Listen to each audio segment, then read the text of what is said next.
Teachers, we are having now 20 minutes and I would request Punjab के हमारे teachers से मैं रिक्वेस्ट करूंगा, और उससे पहले मैं स्वागत करूं कि कल्चर ऑफ पंजाब हमारे स्वतंत्रता में कहें या हमारे देश के इकोनॉमी में कहें या मुगल काल में सिख गुरुओं की बलिदानियों को अगर हम याद करें तो पंजाब का हमेशा योगदान मूल्यवान है हमारे देश के लिए। If you see the culture of Punjab, we can learn about the सांझा चूल्हा, है ना, बहुत सारी चीजें हैं, that is common hearth, लंगर, अभी कोरोना के टाइम में भी बहुत जगह में लंगर लगा, और अगर आप एक साथ में लाखों लोगों को खाना खिलाने की प्रथा देखना चाहते हैं तो आप अमृतसर के स्वर्ण मंदिर कैंपस में जरूर जाइए। रंजय जी, अभी भी स्क्रीन क्लियर नहीं है, कोशिश करें स्क्रीन क्लियर हो जाए, नॉर्मल हो जाए जी सर। तो अमृतसर के स्वर्ण मंदिर में आपको वो नजारा देखने को मिलेगा, डेली का लंगर देखने को मिलेगा, और केवल वहीं नहीं, पूरे देश के सभी जगह जहां जहां पे भी गुरुद्वारा मिलेंगे वहां पे आपको रेगुलर लंगर दिखाई देगा। और मैं तो यहाँ तक कह सकता हूँ कि अगर देश के बॉर्डर सुरक्षित हैं, भारत देश के बॉर्डर पहले भी और अभी भी सुरक्षित हैं, तो हमारे पंजाब के लोगों के उनके वॉरियरहुड और उनके ग्रेट सोल और चेस्ट की वजह से सुरक्षित हैं। उनके अंदर में जो डेयर होता है ना, उसकी वजह से सुरक्षित है, उनकी वीरता की वजह से सुरक्षित है। ऐसे पंजाब को, वैसे वो बहुत सिंपल होते हैं, बहुत साधारण होते हैं, ठीक है, विश्व में सभी जगह आपको पंजाब के लोग देखने को मिल जाएंगे, और जहां भी होते हैं वो एक्सेल करते हैं, चाहे वो एग्रीकल्चरल फील्ड हो, ये साउथ नॉर्थ वेस्टर्न का पार्ट हमारा इनफर्टाइल लैंड था, उस जमीन में से पानी निकाल के और उसमें खेती करके और उसमें लहलहाता सरसों का खेती किया इनने, और इस तरीके से एग्रीकल्चरल स्टेट और ह्यूमन डेवलपमेंट इंडेक्स में भारत में टॉप में आने तक का जो उनका श्रेय जाता है पूरा पंजाब को। तो ऐसे मेहनत कश और ऐसे टैलेंटेड पंजाब के लोगों को हमारे तरफ से सैल्यूट है, वहाँ के जमीन को हमारे तरफ से नमन है, और CCRT की तरफ से पंजाब के सभी टीचर का मैं स्वागत करता हूँ कि वो 10 मिनट के लिए अपने पंजाब की गौरवपूर्ण संस्कृति के बारे में हमारे टीचर्स को, हमारे 200 टीचर्स को वो बताएं कृपया। Welcome Punjab, all teachers, now we are reaching to Punjab. Thank you. सत श्री अकाल जी सारिਆਂ ਨੂੰ, ਕੀ मैं बोल सकती हाँ सर? प्लीज मैम, प्लीज बोलिए। ਸਾਰਿਆਂ ਤੋਂ ਪਹਿਲਾਂ ਸਭ ਨੂੰ ਸਤਿ ਸ਼੍ਰੀ ਅਕਾਲ। ਪੰਜਾਬ ਦਾ ਇੱਕ ਦੂਸਰੇ ਨੂੰ ਮਿਲਣ ਦਾ ਤਰੀਕਾ, ਚੜ੍ਹਦੀ ਕਲਾ ਵਿੱਚ ਰਹਿਣ ਦਾ ਤਰੀਕਾ। ਸਤਿ ਸ਼੍ਰੀ ਅਕਾਲ ਦਾ ਮਤਲਬ ਹੈ ਕਿ ਅਸੀਂ ਵੀ ਚੜ੍ਹਦੀ ਕਲਾ 'ਚ ਹਾਂ, ਤੁਸੀਂ ਆਪਣੀ ਸੁਣਾਓ। ਸਭ ਤੋਂ ਪਹਿਲਾਂ मैं ਦੱਸਾਂਗੀ कि पंजाब, सॉरी मैं थोड़ी पंजाबी ऐड कर रही हूँ, पंजाब है जो बॉर्डर एरिया है, तो यहाँ के लोगों का जो बेसिक नेचर है वो नरम भी है, वो गर्म भी है। 10 गुरुओं के शिक्षाओं से ये वर्सोई धरती है। गुरु नानक देव जी की 4 उदासियों की तरह ये लोग भ्रमण करना भी जानते हैं, घूमना फिरना भी जानते हैं और अच्छाई बांटना भी जानते हैं। सबसे पहले जहाँ पर भी कोई मुसीबत होती है तो लोगों की इच्छा होती है कि सबसे पहले वहाँ पे पहुँचें। जनरल आजकल आदत है कि कोई लोग झगड़ रहा है, कहीं सड़क पे एक्सीडेंट हो गया, पर ये लोग क्या है कि भाग के पहले वहाँ पे जाएंगे, देखेंगे क्या हो रहा है और हम यहाँ पे क्या कर सकते हैं।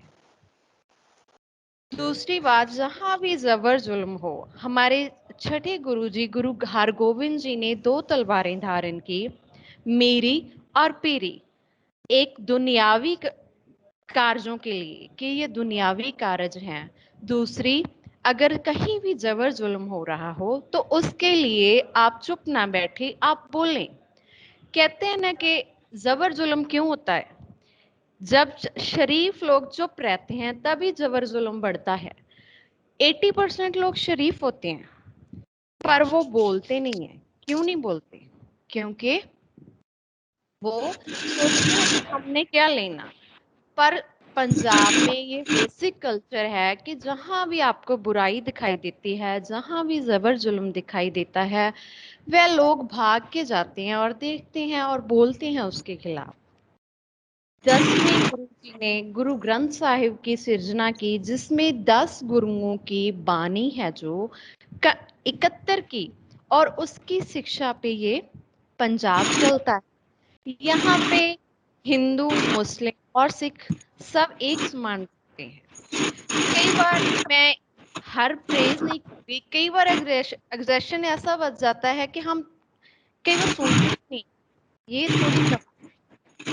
दूसरा एक त्योहार है पंजाब का, जो सावन महीना आगे आता है, वहां ना हर एक विलेज में मनाया जाता है। सिख गुरुओं के बाद मैं थोड़ा कल्चरल के बारे में बताना चाहूंगी। यहाँ एक तीज तीज का त्योहार होता है, तिया का त्योहार होता है। पंजाब विलेज की धरती है, गांव की धरती है। यहाँ क्या होता है, 1 महीने के लिए सब लड़कियां ससुराल से मायके में आती है। तो गांव में एक ग्राउंड होता है, वहां पे एकत्र होती हैं। तो वो कुछ खाने के लिए बनाती हैं, जहाँ से हमारे यहाँ सावन के मेन पकवान गुलगुले, पूड़े, जो गुड़ से तैयार होते हैं, ज्यादातर मीठा पसंद करते हैं, वो बनते हैं। वहां पे क्या होता है, लड़कियां गिद्दा, पंजाब का जो भी फोक डांस है गिद्दा है, वो गिद्दा डालती हैं और बोलियां डालती हैं। और उसमें क्या है कि ज्यादातर अपनी सास और अपने पति की जो भी 1 साल भर की फ्रस्ट्रेशन होती है, वो बोलियों में निकाल देती है। जैसे कि सस्से तेरी मैं मर जे, मेरे वीर नु सुक्की खंड पाई।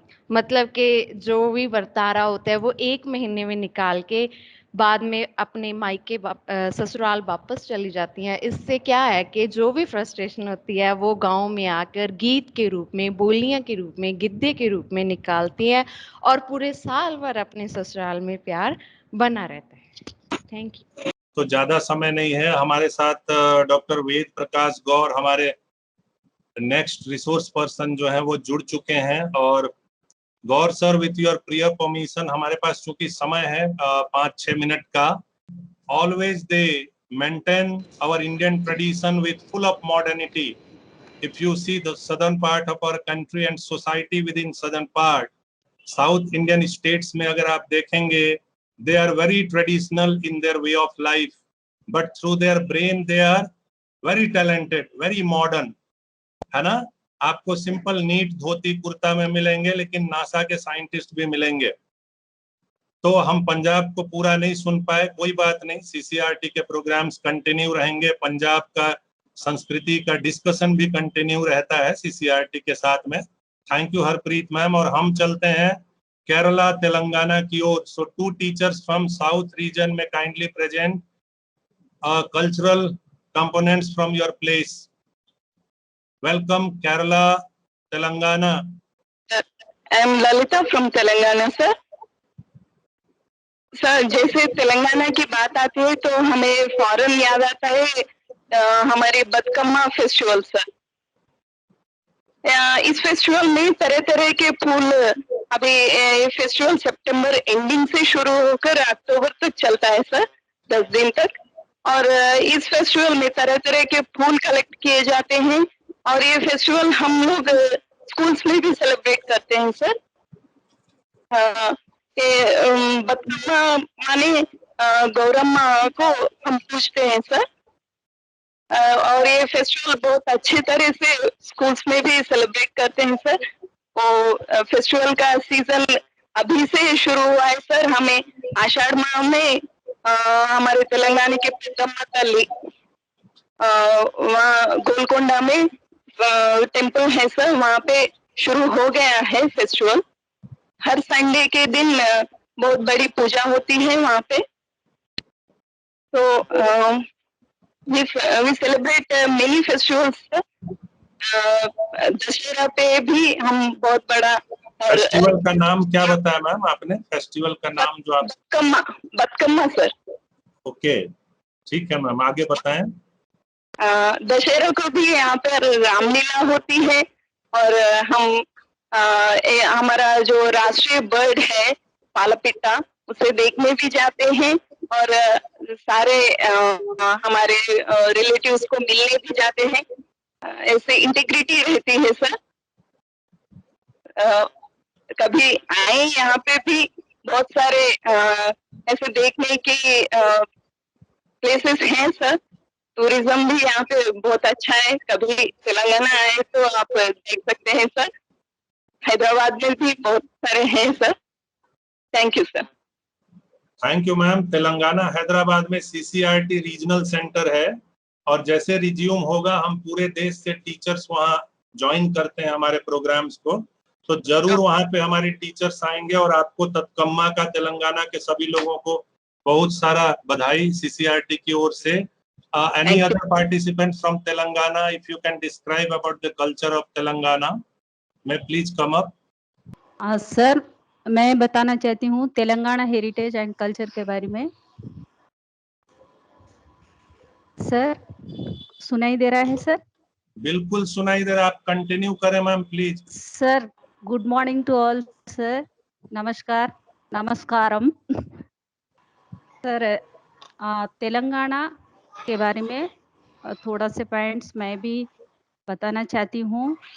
Telangana has a geographical and political entity was born on June 2nd, 2014 as the 29th and the youngest state in Union of India.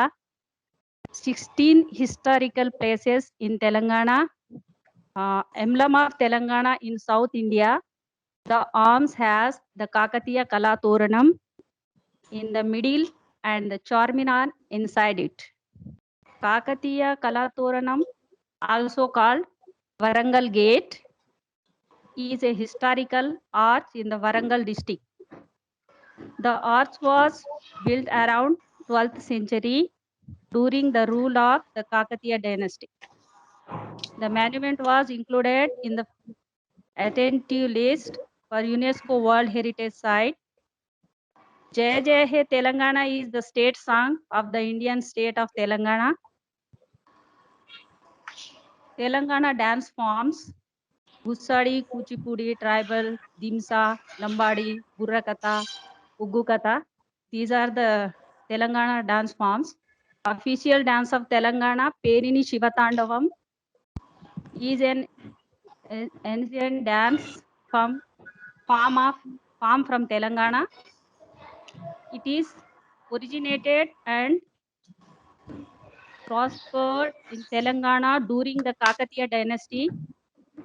Perini is performed by males and it is believed that in an ancient time this performed before the soldier set to war. Nataraja Ramakrishna was the person who revived this art form recently. Perini Shivatandavam form was developed at the time of Ganapati Deva, the king of Kakatiya Empire. It is called Dance of Warrior.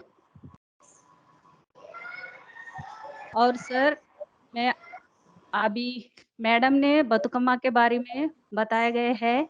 अभी हम आषाढ़ मासम तिल, अब ये month में हम जो festival मना जाते हैं तेलंगाना में। Yes ma'am. Ma'am, thank you so much. Now we have to move because now it is a sharp 10 and on behalf of CCRT and all participants, we are thankful to all teachers from Telangana and Punjab for their beautiful presentation today.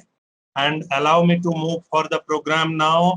Our eminent resource person, Sir Dr. Ved Prakash Gaur sir हमारे साथ जुड़ चुके हैं। जी मैं sir आपके विषय में मैं इंट्रोड्यूस करा रहा था टीचर्स को।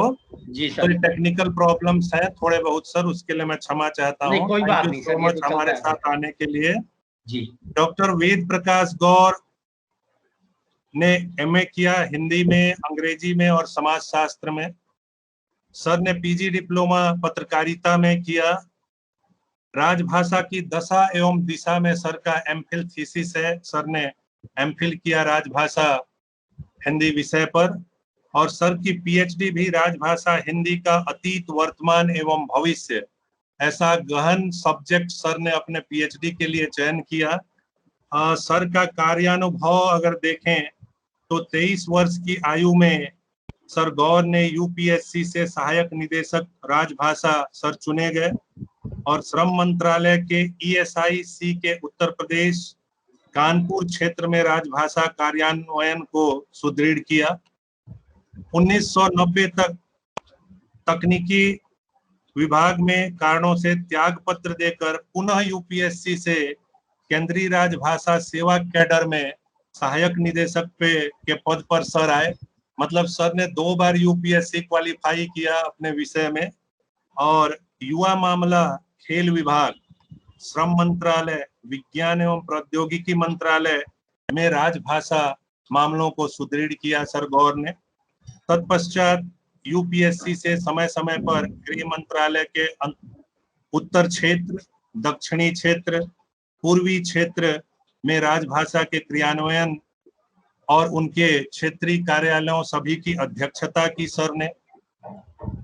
गाजियाबाद क्षेत्र, दिल्ली क्षेत्र, बेंगलुरु क्षेत्र, कोलकाता तथा गुवाहाटी क्षेत्र में और इन्हीं सभी क्षेत्रों में देश में राजभाषा का प्रचार प्रसार किया। 2002 तक संसदीय राजभाषा समिति के अवर सचिव के रूप में सर कार्य करते रहे और संसदीय भाषा समिति के साथ उनका कार्यानुभव लंबा समय का है। सर 62 वर्ष के तत्कालीन योजना आयोग में संयुक्त निदेशक राजभाषा के रूप में 11वीं एवं 12वीं पंचवर्षीय योजनाओं के अनुवाद के पर्यवेक्षक के साथ वहां कार्यालय का भी कार्य देखा, जिसको हम अभी नीति आयोग कहते हैं। पहले प्लानिंग कमीशन था, योजना आयोग था, उसमें सर का कार्य अनुभव लंबे समय का है। और इनके सर के असाधारण प्रतिभा, उनके उल्लेखनीय कार्य के लिए नीति आयोग ने मेरिट सर्टिफिकेट प्रदान किया सर गौर को। ऐसे प्रतिभाशाली हमारे एमिनेंट रिसोर्स पर्सन हमारे साथ में है। और जुलाई 13 से संस्कृति मंत्रालय, भारत सरकार, जो हमारा अपना मंत्रालय है, सीसीआरटी भी उसके अंतर्गत, उसके अधीन आता है। उसमें सर राजभाषा कार्यान्वयन के जरिए हिंदी कार्यशालाओं, निरीक्षणों, सम्मेलनों एवं सभी कार्यक्रमों का सर ने देखभाल किया, निर्देशन किया, मार्गदर्शन किया। और सीसीआरटी के हिंदी के विकास, राजभाषा के विकास में सर हमें हमेशा सपोर्ट करते हैं और मार्गदर्शन देते हैं। और सीसीआरटी भी सभी हमारे सर जैसे एमिनेंट रिसोर्स पर्सन की वजह से ही सीसीआरटी को कई बार राष्ट्रपति पुरस्कार भी प्राप्त हुआ है हिंदी के क्षेत्र में। सर गौर का मैं पुनः धन्यवाद करता हूं और उनका अभिनंदन करता हूं, स्वागत करता हूं सीसीआरटी के कार्यक्रम में। सर मुझे कहते हैं, संदीप ये भी तो शेयर कर दिया करो, अभी अभी मैं सेवानिवृत्त हो गया। हमें तो सर दुख होता है जब हम ये सब विदाई की बातें करते हैं, लेकिन जो नियति है तो ठीक है। Sir is retired but definitely I would say he is not tired at all. Sir ने बल्कि अपनी ड्यूटीज बढ़ा दी हैं गौर सर ने, और सीसीआरटी के साथ लंबे समय से जुड़े हुए हैं रिसोर्स पर्सन के रूप में। थैंक यू सर हमारे साथ जुड़ने के लिए। वर्तमान में 200 से अधिक टीचर सर इस प्रोग्राम में जुड़े हुए हैं और 14 स्टेट से, 14 राज्यों से, यूनियन टेरिटरी से ये टीचर्स हैं। बहुत डिसिप्लिन्ड और लर्नेड टीचर्स हैं सर। इन सभी टीचर्स की ओर से और सीसीआरटी की ओर से आपका हार्दिक अभिनंदन। अब स्क्रीन आपका है सर, आप डील करें, कृपया आप बातें करें। धन्यवाद गौर सर का, सभी का धन्यवाद। धन्यवाद डॉक्टर साहब। आवाज आ रही है सर? बिल्कुल आ रही है सर। तो सबसे पहले तो मैं सीसीआरटी के प्रति आभार व्यक्त करता हूं कि आपने जो राष्ट्र के निर्माता हैं उनके साथ मिलने का, जो पूरे भारतवर्ष से आ रहे हैं, एक अवसर प्रदान किया। और मुझे बेहद खुशी हुई कि जो हमारे दक्षिण से भी विचार आए, पंजाब से आए, वो सब अपनी राजभाषा हिंदी में ही विचार दे रहे थे। और डॉक्टर साहब ने भी अपनी प्रस्तुति अनुवाद करके साथ साथ आप लोगों को हिंदी अंग्रेजी में समझाया। ये गौरव का ही विषय है हम सब के लिए। तो आज हम जो चर्चा करने जा रहे हैं वो है सरकार की राजभाषा नीति क्या है, हमारी नई शिक्षा प्रणाली क्या है, और उसमें भाषा नीति का विशेष रूप से क्या योगदान है, और साथ में जो राज्य सरकारें हैं, जो हमारी बोलियां हैं, वो और कौन कौन सी भाषाएं हैं, वो सब राष्ट्रीय भाषाएं हैं। ये नहीं राज्य में अपनी अपनी भाषाएं हैं, और वो सारी राष्ट्रीय भाषाएं हैं जो संविधान के 8वीं अनुसूची में अधिसूचित हैं। जहाँ तक भाषा की बात है, सभी भाषाएं महान होती हैं। भाषाएं बहती हुई नदी की तरह होती हैं, अपने आप में पूरी तरह सक्षम होती हैं, सबकी आशाओं आकांक्षाओं को पूरा करने में समर्थ होती हैं। आप उसमें से क्या ले सकते हैं, क्या ले रहे हैं, इसमें आपकी हमारी सीमाएं हो सकती हैं। भाषा की कभी कोई सीमाएं नहीं होती। भाषा सभी महान होती हैं, सभी सशक्त होती हैं, सबकी अपनी अपनी विशेषताएं होती हैं। और हिंदी जो राष्ट्रभाषा के पद पर आसीन रही है स्वाधीनता से पहले, सभी ने हिंदी को राष्ट्रभाषा कहा, राष्ट्रभाषा का प्यार दिया, चाहे वो पूर्वोत्तर था, चाहे वो तमिलनाडु था, कोई भी राज्य को नहीं हुआ हो, शायद जो भी राष्ट्रीय नेता होते थे उन सब ने हिंदी को राष्ट्रभाषा का प्यार दिया, और उस राष्ट्रभाषा के प्यार के नाते ही भारत सरकार ने उसको कानूनी जामा पहनाते हुए संघ की राजभाषा का दर्जा प्रदान किया। अब बात आती है कि इस राजभाषा की क्या आवश्यकता है, राष्ट्र के विकास में राजभाषा का क्या योगदान है, देश की संस्कृति से इसका क्या संबंध है, देश के सामाजिक आर्थिक विकास से इसका क्या लिंकअप है। इन सब बातों की अनिवार्यता को देखते हुए हिंदी को राजभाषा ठहराया गया।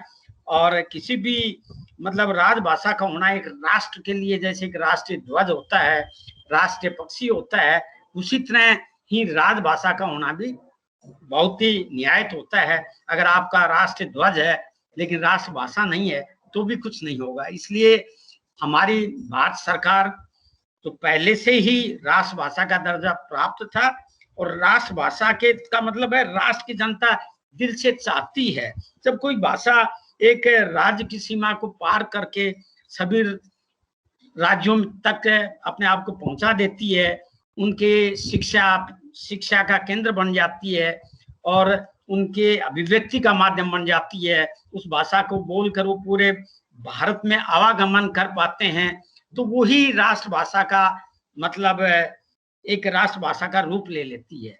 बाकी राष्ट्रभाषा का जो प्राणवायु मिल रही है, या हम कहें राजभाषा, संविधान में कोई भी संविधान है, देखो लिंग्विस्टिकली राष्ट्रभाषा की परिभाषा मैंने बताई, जो राज्य की सीमाओं को लांघ कर सभी के बातचीत का माध्यम है, अभिव्यक्ति का माध्यम होता है, वो राष्ट्रभाषा होती है, जिससे आप पूरे देश में आराम से अपना कार्य चला सकें।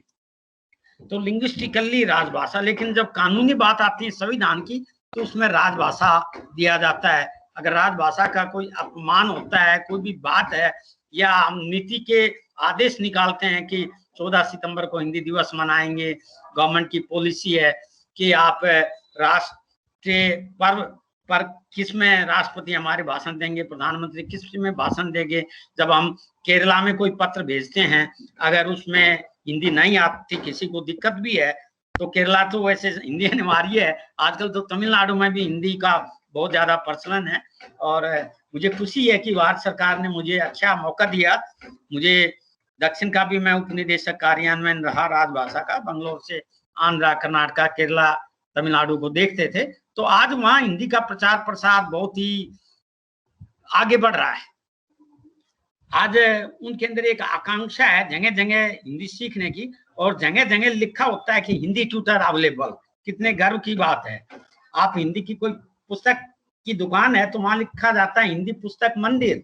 आप मदुरई के टेम्पल में जाइए, मंदिर में जाइए, आप उड़ीसा जगन्नाथ जी के मंदिर में जाइए, आप काली माता के मंदिर में जाइए, कलकत्ता, आप कहीं भी चले जाइए, आप रामेश्वर में चले जाइए, आप सब जगह हिंदी बोलते नजर आते हैं। तो ये आज हमारी आवश्यकता हो गई है। और कोई भी हो, देखिए भाषा ही ज्ञान का आधार है। जो भी हम ज्ञान हासिल करते हैं, वो संगीत, नाटक, कला हो, ज्ञान विज्ञान हो, व्यापार हो, संचार हो, राजनीतिक मामले हो, वैज्ञानिक मामले हो, सब जगह मतलब हिंदी भाषा के बिना हम आगे नहीं बढ़ सकते। इसलिए भाषा जो ही सृष्टि हमारी आई अस्तित्व में, किसी न किसी रूप में मानव अपनी भाषा का उपयोग करने लगा। पहले वो इशारे में करता था, धीरे धीरे क्षमता बढ़ी, विकास हुआ और वो अपनी अपनी भाषाएं जगह जगह पर विकसित होने लगी। तो भाषा समय स्थान के अनुसार परिवर्तित होती रहती है। भाषा समाज का ही एक उत्पाद है और जब समाज के परिवेश के अनुसार, जब भूगोल और परिस्थितियां बदलती हैं तो भाषा में भी थोड़ा अंतर आता है। मानव पहले एक जगह ही बैठकर शिकार खेलकर अपना जीवन यापन करता था, उसके अंदर विकासशील मतलब मनुष्य प्रकृति की नई खोज के लिए पैदा होता है, उसके अनुसरण के लिए नहीं होता है। तो उसके प्रति भी एक खुद ही प्रवृत्ति है, वो आगे बढ़ता है, एक स्थान से दूसरे स्थान पर जाता है, संस्कृति उसके अंदर पनपने लगती है, वो प्रकृति से कुछ सीखने लगता है। तो इस तरह से भाषा का जो विकास होता है वो फलती फूलती भाषा संस्कृति में ही है, और संस्कृति का विकास भी भाषा ही करती है।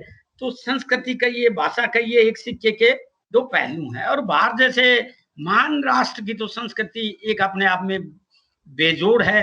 जो आज के वातावरण में जो संस्कृति अगर पूरे देश को दिशा दे सकती है तो वो हमारा राष्ट्र भारत है। ये हमें इस पर बहुत गर्व होना चाहिए। अभी सामने आया, हम कितनी महामारी से जूझे आप सब देख रहे हैं, तो उस समय में भी हमारे भारत ने पूरी दुनिया की सेवा के लिए वैक्सीन तुरंत, मतलब हमारे साइंटिस्ट भी कितने महान हैं, तत्काल उन्होंने वैक्सीन बना दी और पूरे दुनिया को मतलब बचाया भारत ने। हालांकि बीच में भले ही थोड़ा सा वितरण में कुछ दिक्कत आई, लेकिन फिर भी अगर पूरी दुनिया बची तो भारत बचा है, ये भी आप मान के चलिए, क्योंकि इसका तो एक कंट्री में भी संक्रमण हुआ तो पूरे देशों में फैल गया। तो इस तरह परोपकार आए सताम विभूत है, ये शिक्षा हमारे राष्ट्र ने दी, हमारे प्रधानमंत्री जी ने दी, और जो कहा वो कर दिखाया। अब बात है कि कोई भी भाषा है, अपनी भाषा अपना देश देता गौरव का संदेश। जैसे भाषा एक राष्ट्रीय ध्वज है, उसको देखते ही हमारे अंदर एक जोश जज्बा पैदा हो जाता है। ठीक वही बात राजभाषा की है। अगर भाषा एक है हमारे, वैसे तो वरदान एक महान राष्ट्र है, कितनी भाषाओं का वरदान है। डॉक्टर राधाकृष्ण कहते थे कि भारत माँ विविध जीवों वाली है, इसकी कई जीवें हैं, लेकिन उसका जो हृदय है वो एक है। वो नाना प्रकार की भाषा बोलते हैं लेकिन एक चिंतन एक है। तो आज हमने देखा जो हमारे तेलंगाना के अध्यापकों ने दिया, पंजाब के, सबकी संस्कृति एक थी और भाषा को भी उन्होंने एक सूत्र में बांधा, हिंदी में काफी विचार प्रकट किए। अब आते हैं कि क्या मोटी मोटी बातें हैं राजभाषा के बारे में। एक भाषा की एक और खासियत मैं आपको बताना चाहता हूं। पहले जो भाषा है ईश्वर का सबसे बड़ा वरदान है, प्रकृति ने वो मनुष्य को ही दिया है। और भाषा ही एक ऐसी चीज है जिससे हम अपने भावों, आदर्शों, विचारों को व्यक्त करके दूसरे के दिल में अपना स्थान पाते हैं, अपने कार्य करवाते हैं, उससे अपना हर तरीके से, मतलब भाषा ये समझ लीजिए एक वरदान सिद्ध हुई है। अगर भाषा नहीं हो तो ना हम विज्ञान में पढ़ पाते, ना आज चंद्रमा तक पहुंच पाते। आज जो स्वाधीनता हासिल की वो भी एक भाषा की देन है। सभी राज्यों में सभी बड़े बड़े नेताओं ने अपनी अपनी भाषाओं में लोगों को एकजुट किया, लेकिन जब एक राष्ट्र से जोड़ने वाली बात आई तो सबने हिंदी सीखे, हिंदी बोले, चाहे वो नेताजी सुभाष चंद्र बोस थे या कहीं से लाला लाजपत राय थे, सुब्रमण्यम भारती जैसे कवियों ने मतलब पूरा योगदान दिया हिंदी में। तो हर तरीके से तिलक को ले लीजिए आप, डॉक्टर भीमराव अंबेडकर जी को ले लीजिए, जवाहरलाल नेहरू को ले लीजिए, महात्मा गांधी जी भी, पटेल, तिलक, इन सब को लीजिए। हिंदी तरभाषी होते हुए भी उन्होंने हिंदी में नारे दिए और यहाँ तक कर दिया था जो भी कांग्रेस के अधिवेशन हुआ करेंगे वो क्षेत्रीय भाषा में हुआ करेंगे। और एक समय था कि चाहे वो कोई सा भी राज्य हो, उसके बाद में सब जगह हिंदी का बोलबाला हो गया और एक स्वर में सभी लोगों ने कहा था हम आजादी लेकर रहेंगे और आजादी के बाद हिंदी हमारी राजभाषा होगी, राष्ट्रभाषा होगी। इस बारे में हम गांधी जी को नहीं भूल सकते। गांधी जी ने क्या कहा था कि देखिए हम अंग्रेजी के माध्यम से कभी देश को आजाद नहीं कर पाएंगे। गांधी जी ने शिक्षा के बारे में भी कहा था शिक्षा, अंग्रेजी शिक्षा बेमानी है। गांधी जी का कहना था जो भी शिक्षा होती है वो अपनी भाषा में होनी चाहिए उसको, ताकि कोई भी बच्चा वो आत्मसात कर सके। हमारे अंदर माहौल के अनुसार, परिवेश के अनुसार कुछ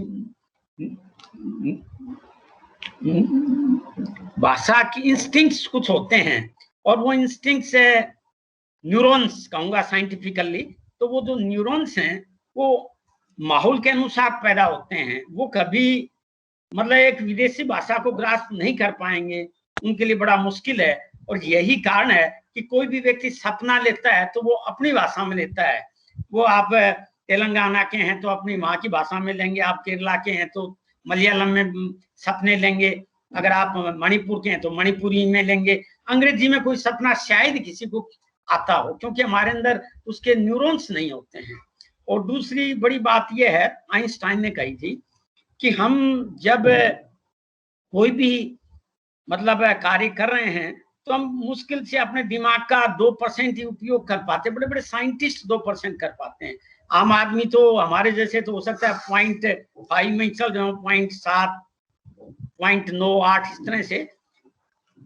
लेकिन जब व्यक्ति विदेशी भाषा का उपयोग करने लग जाता है तो उसके जो ब्रेन है उसके दोनों तरफ सेंसेशन कभी नहीं होता है। अगर आप विदेशी भाषा में काम करेंगे तो केवल दाहिनी तरफ ही सेंसेशन होगा। अगर आप अपनी मातृभाषा में या हिंदी में कार्य करेंगे तो लेफ्ट राइट, दाहिने बाएं दोनों तरफ सेंसेशन होगा। यानी दिमाग पूरी तरह से काम जब करेगा जब अपनी भाषा में कार्य करेंगे। अगर आप अंग्रेजी में महज हम नकल करते हैं। मुझे याद है जब मैं एमए इंग्लिश करने गया कुरुक्षेत्र यूनिवर्सिटी में तो मुझे बुखार आया था 3 महीने के लिए लगातार। फिर मैं घर वापस आ गया कि मेरे से नहीं होगी एमए इंग्लिश। तो पिताजी ने कहा कि नहीं करना, पढ़ाई करनी है तो कोई बात नहीं, चुनौती को स्वीकार करो। तो हमने चुनौती को स्वीकार किया। लेकिन मैंने गांधी जी के बारे में काफी कुछ पढ़ा था कि ये जो अंग्रेजी शिक्षा है ये ठीक आवश्यकता के अनुसार 1-2% व्यक्ति अंग्रेजी की शिक्षा ग्रहण कर लें। जैसे कोई बिजनेस का मामला है, कोई डिप्लोमेसी का मामला है, कोई इंटरनेशनल मामले हैं, कोई नयाचार है, प्रोटोकॉल हैं, कोई प्रोजेक्ट्स हैं विदेशी, तो ऐसे 1% आदमी वो अंग्रेजी का करें तो ठीक है। आज मैंने गांधी जी का पूरा को फॉलो करते हुए मैंने प्रतिज्ञा ली कि मैं हिंदी की सेवा करूंगा। और मित्रों, मैंने लेक्चर का पद त्याग करके और मैं हिंदी के लाइन में तुरंत आ गया जब मैंने गांधी जी को पढ़ा। उसके बाद में मैंने उसका सदुपयोग भी करता हूँ। जैसे ट्रांसलेशन हमारी तीसरी आंख है।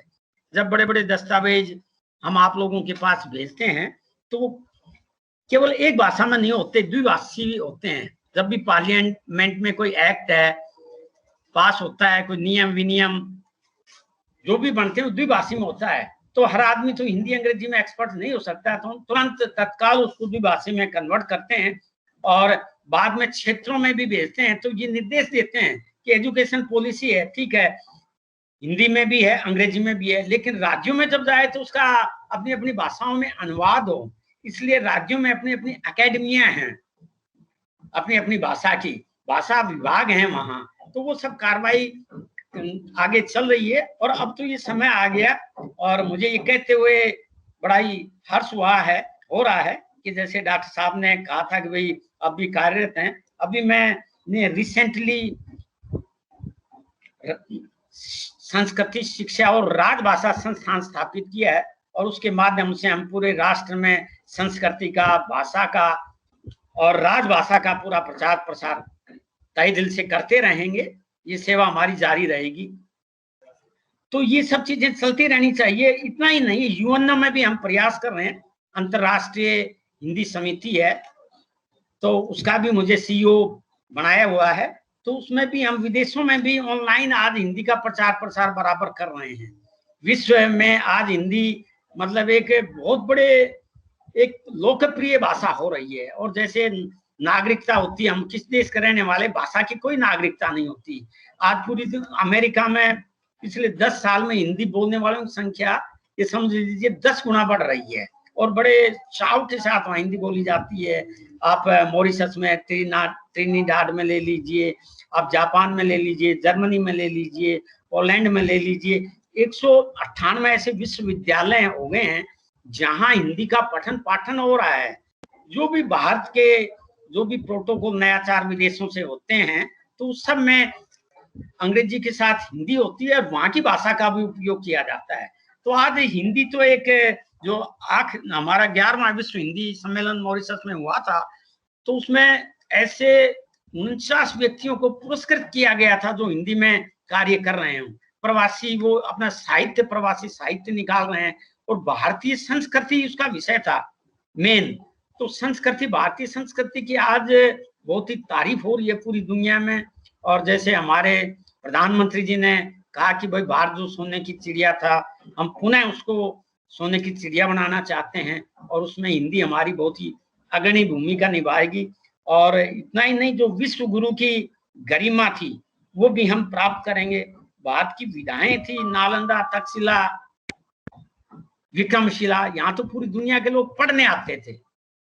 तो ये सब चीजें हैं कि जो हमारे भारत की संस्कृति की खासियतें हैं।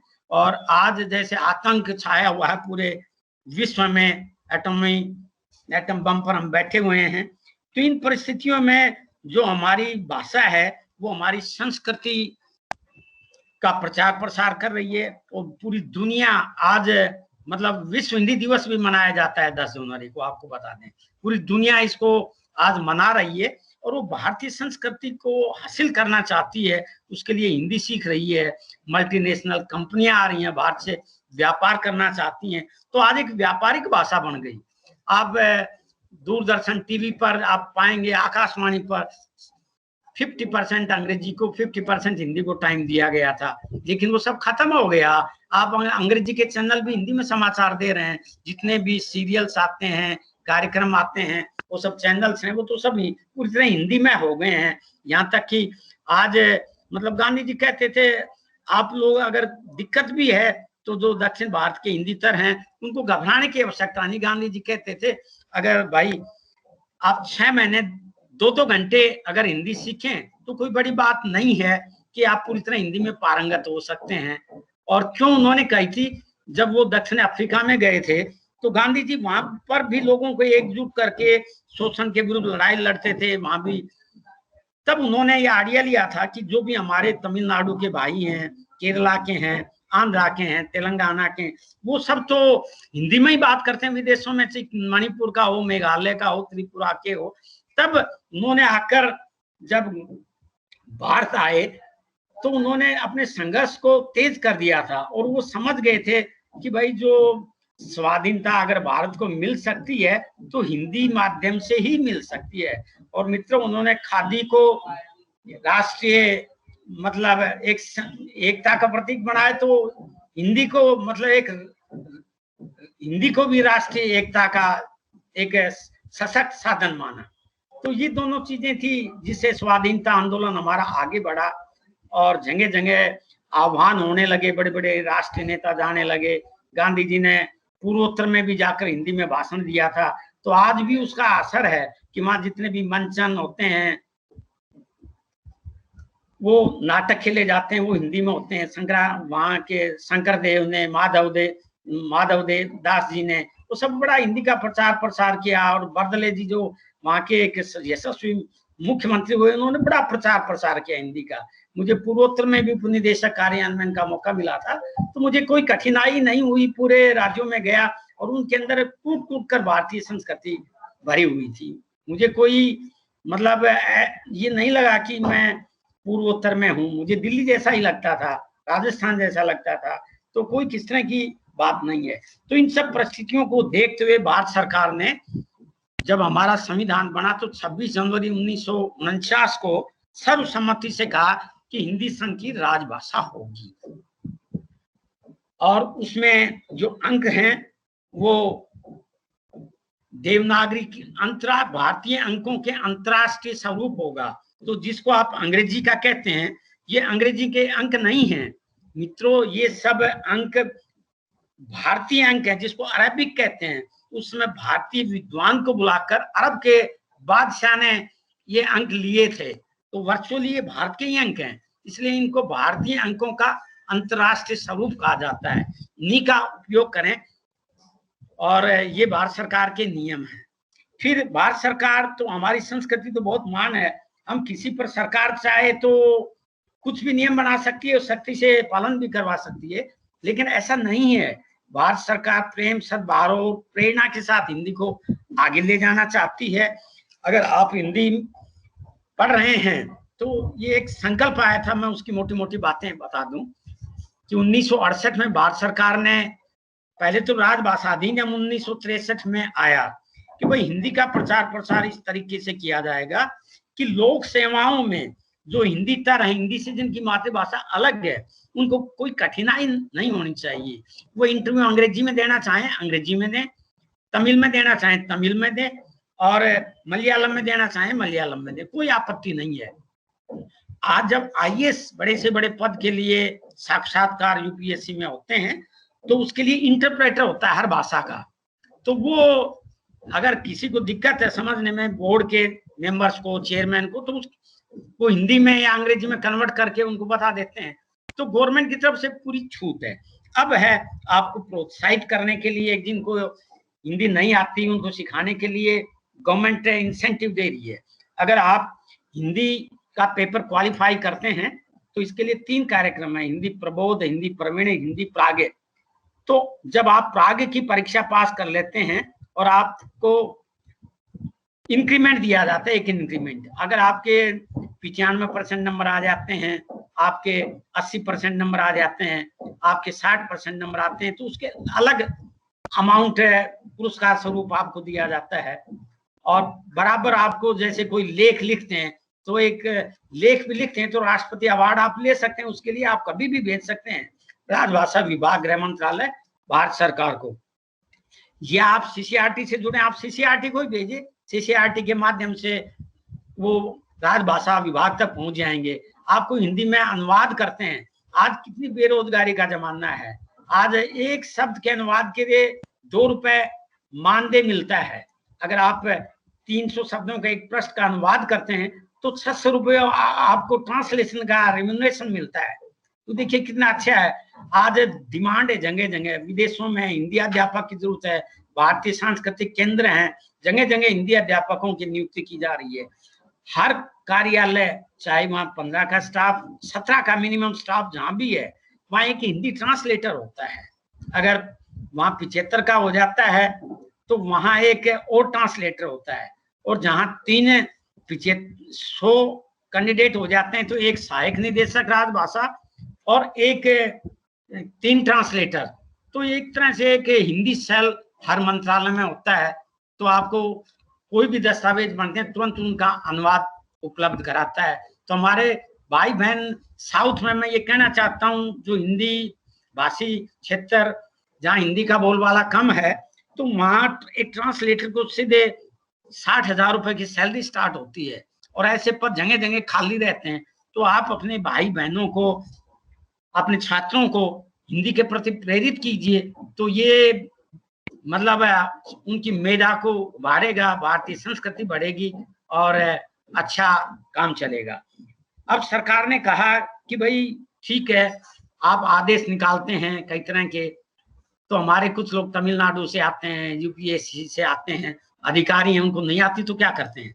तो उसके लिए क्या होता है, जब भी कोई अधिकारी आता है तो ड्यूरिंग प्रोबेशन हम उनको हिंदी सिखाते हैं, हिंदी की ट्रेनिंग पर भेजते हैं, प्रबोध, प्रवीण और प्राज्ञ। प्रबोध से तात्पर्य है कि 5th स्टैंडर्ड का हिंदी का ज्ञान, प्रवीण का मतलब है 8th स्टैंडर्ड हिंदी का ज्ञान, प्राज्ञ का मतलब है मैट्रिक स्तर का हिंदी का ज्ञान। और फिर ठीक है आगे उसके बाद में काम धाम टाइपिंग होकर जाता है, तो उसके लिए भी सरकार ने सुविधा दी। जो अंग्रेजी के टाइपिस्ट हैं, अगर हिंदी टाइपिंग का टेस्ट पास कर लेते हैं तो उनको भी एक इंक्रीमेंट दिया जाएगा। और जो स्टेनोग्राफर हैं अंग्रेजी के, उनको भी हिंदी स्टेनोग्राफी सिखाई जाती है।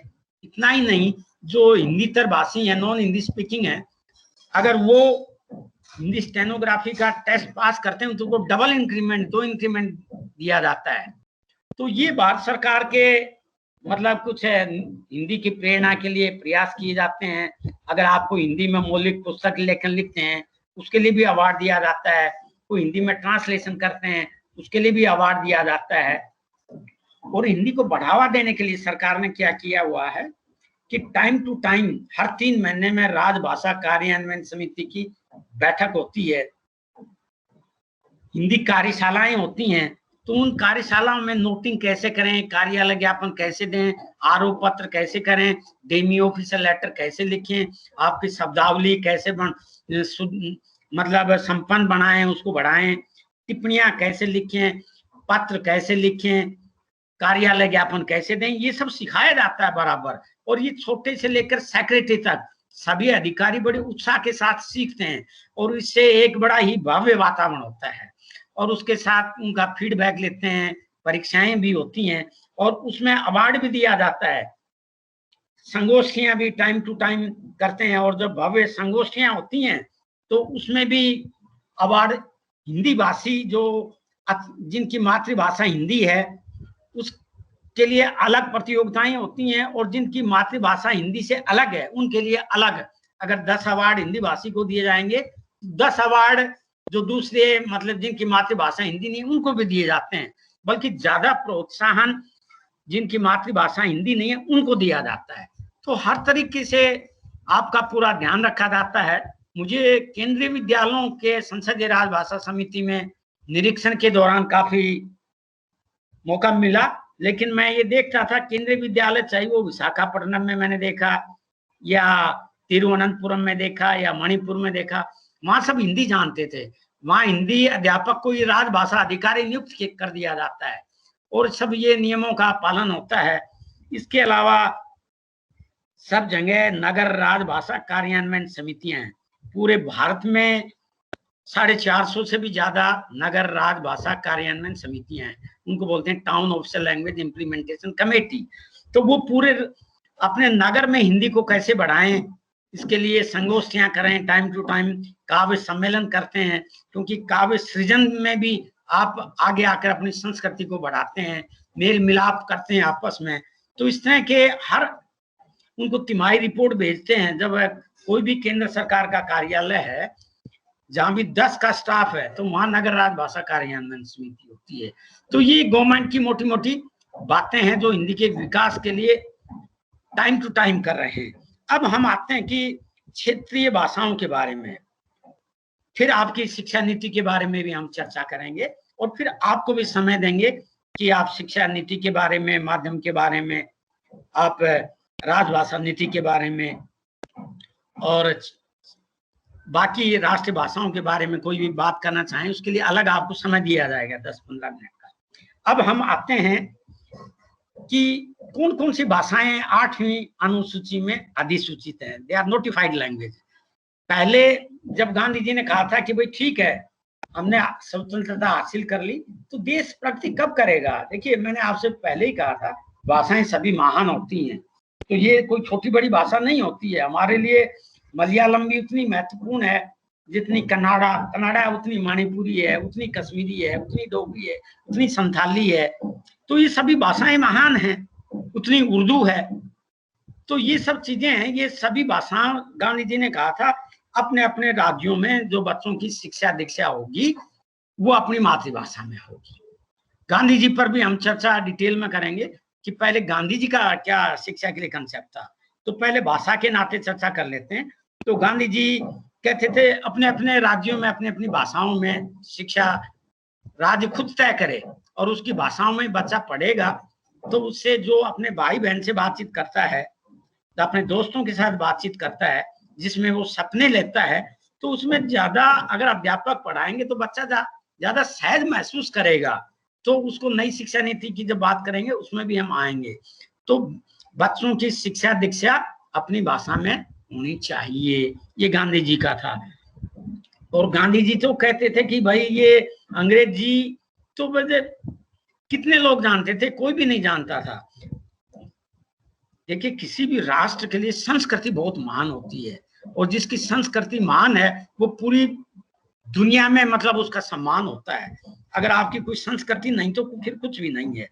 तो अंग्रेजों ने देखा कि भारत तो इतना महान राष्ट्र है तो कुछ भी कर सकता है, तो सबसे पहले उन्होंने हमारी कल्चर को नष्ट करना चाहा। तो जब कल्चर को नष्ट करना चाहा तो उन्होंने सबसे पहले प्रहार भाषा पर किया था। लॉर्ड मैकाले हुए हैं, 2 ही मतलब हुए जो प्रशासनिक दास्तान में हमें, लॉर्ड क्लाइव और लॉर्ड मैकाले। तो लॉर्ड क्लाइव ने तो फूट डालो राज करो की नीति चलाकर पूरे भारत को गुलाम कर दिया। अब जब हम पूरी तरह से गुलाम हो गए, फिर लॉर्ड मैकाले आगे 2 फरवरी 1835 को उन्होंने एक ब्रिटिश पार्लियामेंट में रिपोर्ट, भाषा की रिपोर्ट सर्वे करके प्रस्तुत की, और उसमें क्या कहा मैं आपको यूं का यूं भी बताऊंगा और फिर उसका हिंदी अनुवाद भी करूंगा।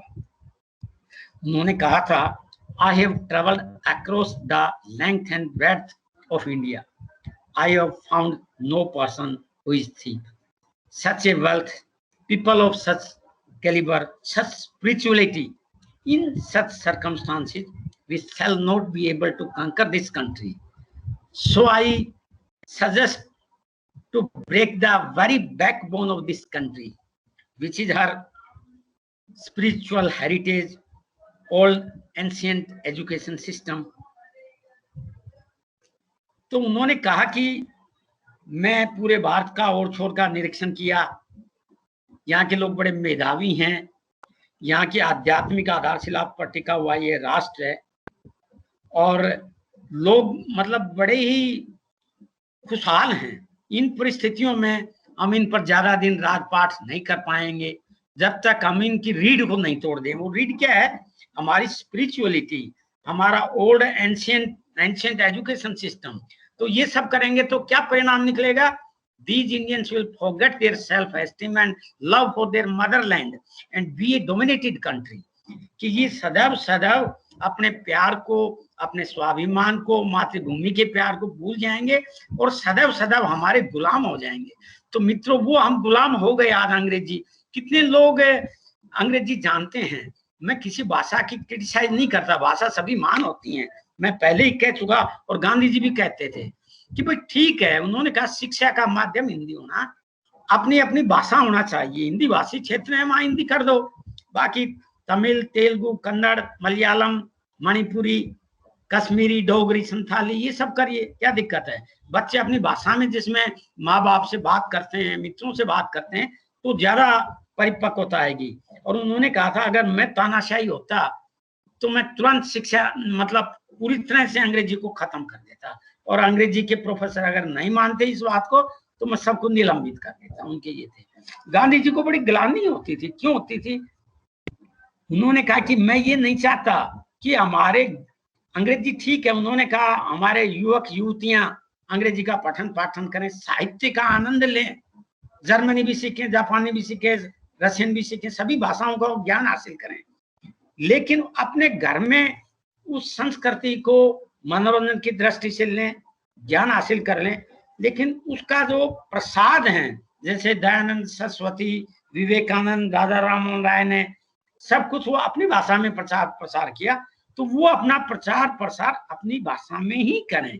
और मैं एक बात आपको और कहना चाहता हूँ, आप गवर्नमेंट को छोड़ दीजिए, जो भी समाज सुधारक आए, जो भी साधु संत आए, ब्रह्म समाज, आर्य समाज, थियोसोफिकल सोसाइटी, ब्रह्म समाज, ये जितने भी उत्तर दक्षिण वैष्णव समाज, वो तो सबसे पहले दक्षिण से ही आया था, तो ये सब आए, तो इन साधु संतों ने अपनी स्थानीय भाषा, क्षेत्रीय भाषा और हिंदी में ही प्रचार प्रसार किया था।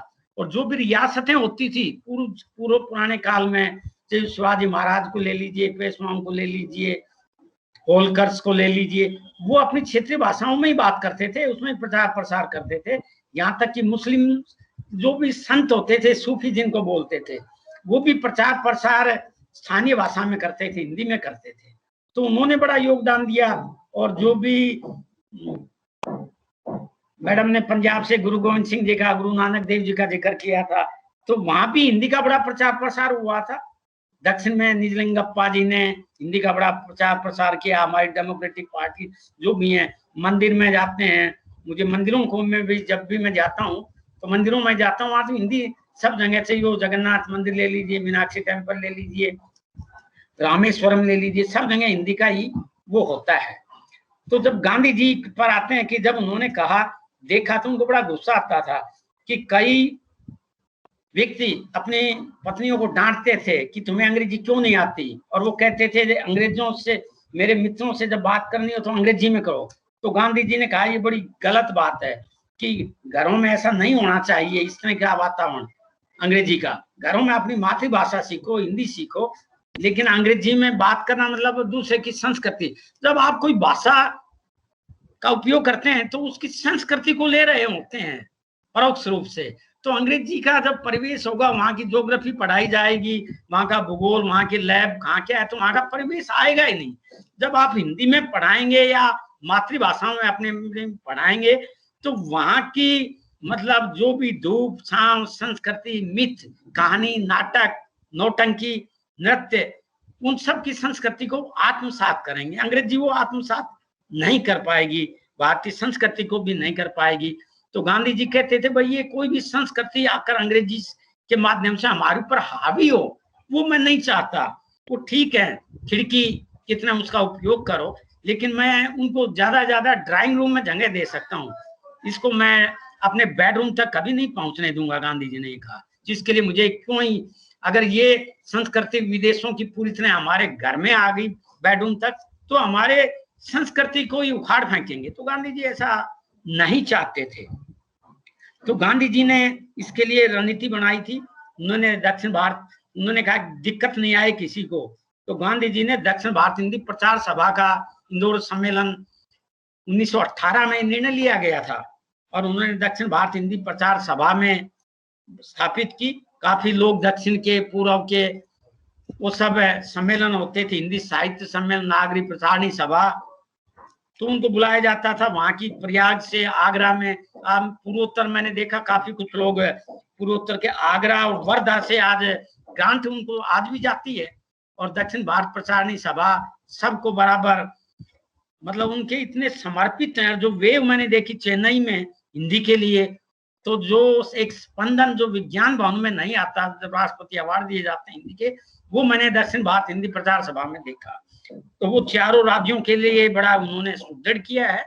और आज यहाँ तक कि मैंने स्वयं हिंदी की पीएचडी जो राजभाषा में की है, दक्षिण भारत हिंदी प्रचार सभा से ही की है। तो वो एक राष्ट्र महत्व की संस्था है, उसका अपना योगदान है।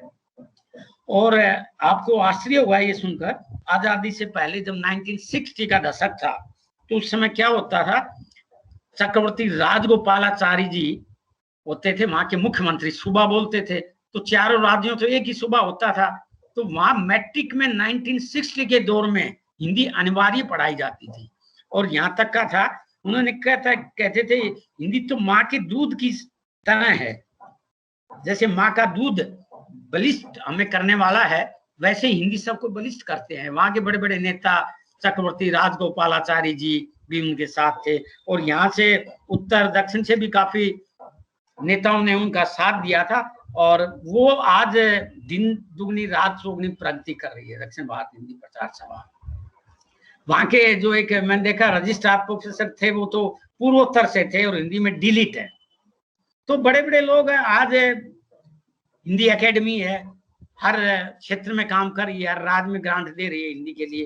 तो आप उनका ज्यादा से ज्यादा फायदा उठाएं। अब चूंकि समय का अभाव है, अब हम आते हैं शिक्षा नीति की ओर, आपसे कनेक्टेड है, तो इस पर आपका ध्यान और ज्यादा आकर्षित करना चाहूंगा। देखिए, नेशनल एजुकेशन पॉलिसी जिसको नैप बोलते हैं, इसका ड्राफ्ट हमारे मंत्रालय में, शिक्षा मंत्रालय में आ गया था 2019 में। तो फिर उस पर विचार मंथन चलता रहा और 29 जुलाई 2020 को राष्ट्रीय शिक्षा नीति संसद के पटल पर रखी गई। इसमें मोटे तौर पर यह कहा गया कि भाई जो बच्चे को शिक्षा दी जाए, घर की भाषा, स्थानीय भाषा, क्षेत्रीय भाषा इसमें दी जाए, और घर की भाषा, क्षेत्रीय भाषा, मातृभाषा और स्थानीय भाषा, ये 4 भाषाओं का ध्यान रखा जाए, उन्होंने स्पेशली ये कहा। और बच्चों को जो साक्षर बनाया जाए, संख्या सिखाई जाए, तो उनको पूरी तरह से उन पर जोर नहीं आएगा। नहीं तो अंग्रेजी में आप सब पढ़ाएंगे, जैसे मैंने उदाहरण दिया था स्वयं का, अपने कॉलेज का, मैं टॉपर था अंग्रेजी का, लेकिन फिर भी एमए इंग्लिश करने गया तो मुझे बुखार चढ़ा। ये वास्तविकता है, कोई बनावटी बात नहीं कर रहा। तो हर बच्चे को इस तरह के फीवर से गुजरना पड़ता है। जो कुछ जो अपनी भाषा में चिंतन, जो विचार पैदा होते हैं ऑटोमेटिकली, तो वो अंग्रेजी में नहीं हो सकते। अंग्रेजी में तो हम क्रैमिंग करते हैं, शब्दों को क्रैम करते हैं, रटते हैं, आत्मसात नहीं कर लेते। और एक चीज, जैसे इसका छोटा सा मैं उदाहरण देता हूँ। एक सम्मेलन था कोई बहुत बड़ा, तो उसमें चीफ गेस्ट थे, चीफ सेक्रेटरी गोवा के। तो वो कह रहे थे भाई हिंदी की सबसे मतलब मातृभाषा या हिंदी का ये खासियत ये है, इसमें कभी हम भूलते नहीं, लेकिन अंग्रेजी में हम क्रैमिंग करते हैं, रटते हैं। तो उन्होंने कहा कि जब मैं कई बार भूल जाता हूँ लॉन्गिट्यूड क्या है, लैटिट्यूड क्या है, ना ये सब सर, लेकिन दिल की बात बताई।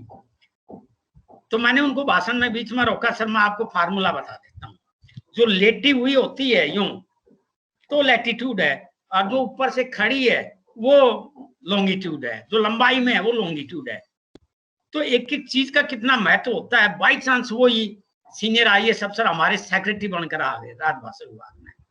तो मैं गया मिलने, तो मैंने उनको पूछ भेंट किया कि सर आपने पहचाना मेरे को? तो उन्होंने कहा आपने देखा है, मैंने आपको कहाँ देखा है? तो मैंने कहा सर लॉन्गिट्यूड लैटिट्यूड आप भूल गए, हिंदी में क्या बोलते हैं? फिर उन्होंने कहा भाई धन्यवाद, मुझे बड़ी खुशी हो रही है, आपका फार्मूला बड़ा अच्छा था। तो उन्होंने कहा और बताइए आपको कोई दिक्कत है कोई किस तरह की राजभाषा में? तो मैंने कहा सर मेरा रिसेंटली प्रमोशन हुआ है, मैं चाहता हूँ संस्कृति मंत्रालय मिले। तो देखिए वो दो शब्दों ने, लॉन्गिट्यूड लैटिट्यूड ने, उन्होंने कहा आपको मैं संस्कृति मंत्रालय में निदेशक नियुक्त करता हूँ। बोलिए, तो एक एक शब्द की कितनी मतलब एक महत्ता थी इसमें हिंदी के कारण। तो उनको याद रही मेरी बात, वो कितनों से एक इंटरेक्शन किया होगा, लेकिन वो हिंदी की बात थी, हिंदी के शब्द थे, तो वो घर कर गई। और वो ही नहीं, कई बार जैसे रेडिश और कैरेट, मैं खुद भूल जाता हूँ कि रेडिश मूली है या कैरेट मूली है। फिर मैंने सिद्धांत बनाया उल्टा, जो रेडिश है वो मूली है क्योंकि वो व्हाइट होती है, तो मेरे को याद हुआ। तो ये आप भी बच्चों को ऐसे फार्मूला बताइए कि उसको बच्चों को ध्यान में आ जाए। जैसे मैं रेडिश अपोजिट रूल बना लिया तो मैं कभी कंफ्यूज नहीं हुआ लॉन्गिट्यूड लैटिट्यूड कितना है। अब बात शिक्षा नीति में, अगर आप ऐसा करेंगे तो बच्चे अपना जो दिमाग है 100% घर की, उन्होंने घरेलू भाषा में कहा। अब घरेलू भाषा का मतलब ये है, आप कहेंगे साहब ये तो पहली दफा ही सुन रहे हैं, घरेलू कौन सी भाषा होगी? क्षेत्रीय भाषा होती है, स्थानीय भाषा होती है, आपने घरेलू और बोल दी। ये शिक्षा नीति में लिखा हुआ है। आज का जमाना क्या है, एक पूरा वन इंडिया का है। आज पति की कुछ भाषा है, पत्नी की कुछ भाषा है। जब दोनों की अलग भाषा होती है तो तीसरी भाषा इजाद करके तीसरी भाषा में बात करते हैं बच्चों के साथ, तो ये एक प्रचलन हो गया है। तो उसको कहते हैं कि घरेलू भाषा।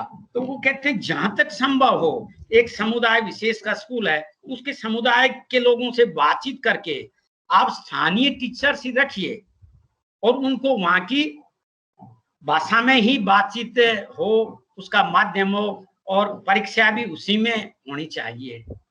हालांकि ये बहुत बड़ा चैलेंज होगा राज्य सरकारों के लिए, क्योंकि टीचर्स की नियुक्ति SS स्टाफ सिलेक्शन कमीशन करता है।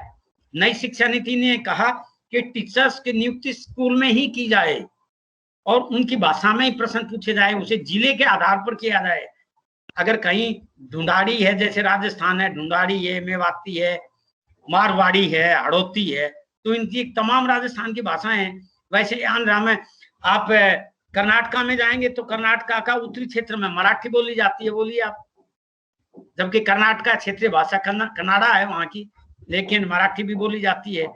कई जगह मणिपुर में जाइए, वहां मारवाड़ी बस्ती है तो वहां मारवाड़ी चलती है, तो वहां मारवाड़ी। मणिपुर में एक तो कई गांव ऐसे बसे हैं जो हिंदी भाषी हैं, जो हिंदी भाषी लोग वहां बिजनेस के लिए चले गए, तो दुकानदार वगैरह वहां जो भी करते हैं उन्होंने हिंदी का प्रचार प्रसार किया, कवि सम्मेलन किए। तो इन लोग हर तरह से, हर नागरिक हिंदी में प्रचार प्रसार के लिए योगदान दे रहा है।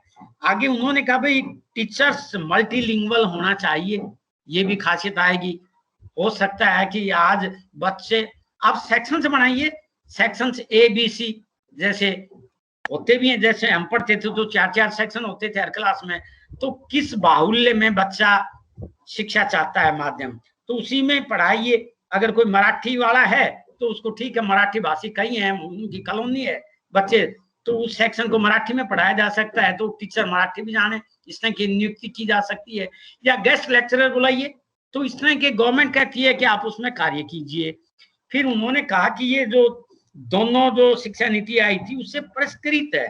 उन्होंने कहा त्रिभाषा फार्मूला, तो उन्होंने कहा भी उसका भी सम्मान होना चाहिए त्रिभाषा फार्मूले का, कि इंसान को भारत सरकार भी कहती है हमें कि जो उत्तर भारत के लोग हैं वो आधुनिक दक्षिण भारत की एक भाषा सीखें, और जो दक्षिण के लोग हैं वो मातृभाषा के साथ और अंग्रेजी के साथ हिंदी भी सीखें।